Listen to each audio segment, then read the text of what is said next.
In 1994, Rwanda was on the brink of total collapse. A rebel force led by Paul Kagame seized control and brought an end to the genocide. The world watched in awe. A new leader was born, but his journey would divide opinion for decades. This is the story of how one man rebuilt a nation, silenced its critics, and why he continues to fascinate the world. 28 years ago, Rwanda was a country on the verge of annihilation. Over the course of 100 days, some 800,000 people were killed. It was one of the world's worst humanitarian crises. Then came Paul Kagame. He was the leader of the rebel group that eventually seized power. And within weeks of taking office, he faced a daunting task: rebuilding a shattered nation.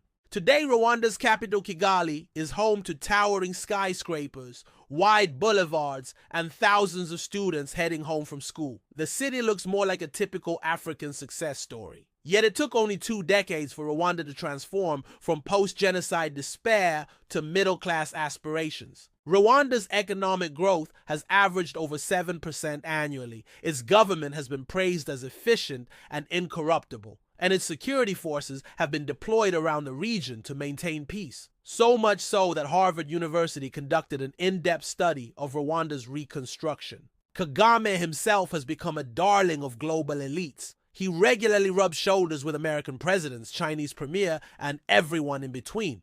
But this transformation has not come without cost. As Rwanda rebuilt itself, so did its critics. Groups like Human Rights Watch have documented a crackdown on activists and opposition figures. Journalists have been arrested for articles deemed insulting to the government.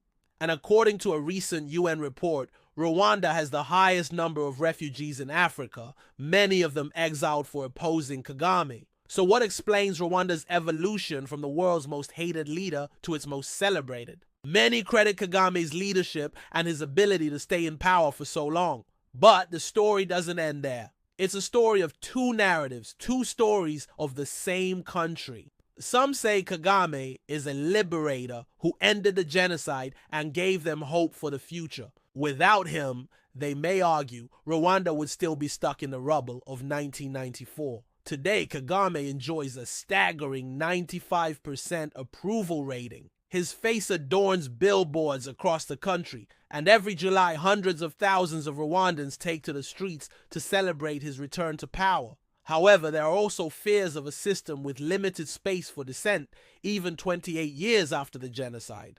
Can Rwanda be free and prosperous without political freedom? We wanted to find out more, so we traveled to the country and spoke to several Rwandans about their leader. They all had one thing to say, but they didn't want us to reveal their identity. All of these interviews were conducted under the condition of anonymity, hence the use of blurred images. One man told us, "He's like a god to me. Everything we have today is because of him. He's educated our children, built schools, hospitals, paved roads. He's made sure we have electricity and water. He's helped us heal from the wounds of the past." Another man added, "I see some people criticizing him on social media, but they don't understand what he's done for us. If it wasn't for him, we'd be speaking Kinyarwanda and not English or French. Our country would be a mess if it wasn't for him."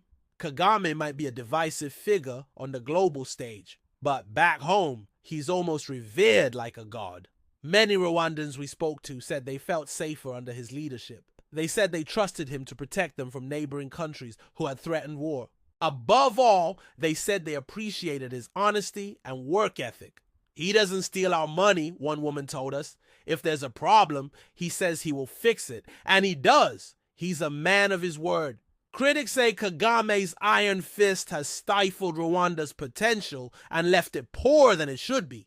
But many Rwandans we spoke to were happy with the status quo. They said they didn't care about democracy as long as their children were safe. "We don't need to talk about politics. We need to build our country," one man said.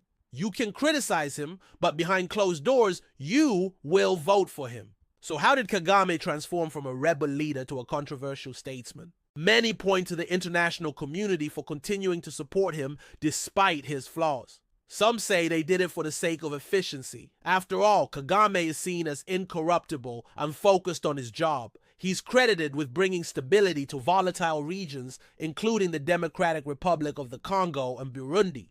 And during the COVID pandemic, he imposed a strict lockdown, which some experts say helped contain the virus. Others say the international community kept quiet because Kagame delivered results. Under his leadership, foreign investment has poured into Rwanda, transforming its economy and infrastructure. Thousands of tourists visit the country each year, contributing significantly to its GDP.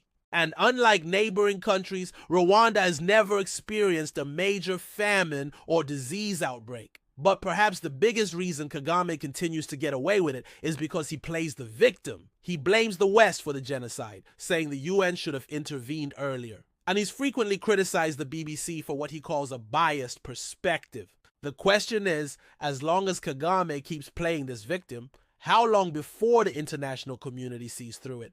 Rwanda, one country, two narratives. What do you think? Is Paul Kagame the man who saved Rwanda, or a ruler whose methods demand closer scrutiny? Leave your thoughts in the comments. Like, share, and subscribe and join the debate. This is our channel.